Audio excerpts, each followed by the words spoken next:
Hello guys! Ayan guys, kasi wala akong nabiling sariwang isda. Ayan guys, naisip ko ay mag-adobo na lang ng kangkong.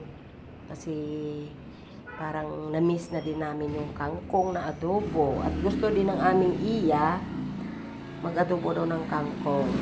Kaya ayan na siya guys. I-ready ko lang. Tapos maggagayat pa ako ng sibuyas, bawang at luya. Ito yung partner ng aming adobong kangkong. Yan, adobong kangkong muna tayo guys kasi na-miss na namin. Maglaga na naman siguro ako ng itlog. Parang masarap siya partneran din ng nilagang itlog. Yan. Adobong kangkong at saka nilagang itlog. Let's go. Luto muna tayo guys. Ito na guys, luto na ang ating adobong kangkong. Hindi na ako naglaga ng itlog. Kasi may nagbigay sa amin. Ayan o. Yan. May nagbigay. Kaya hindi na ako magluluto ng... hindi na ako naglaga ng itlog. Ayan guys.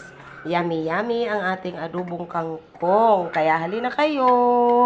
Sabay-sabay tayong kumain. Mga ka-FB mga friend, mga followers ko. Maraming salamat sa inyo sa suporta nyo sa aking mga ulam namin na binibidyo ko para makita din naman ninyo na ganito lang. Ganito ang ulam namin. Ayan, ulam namin ang content ko. Yan guys, thank you. Thank you for watching guys. Kain na po tayo.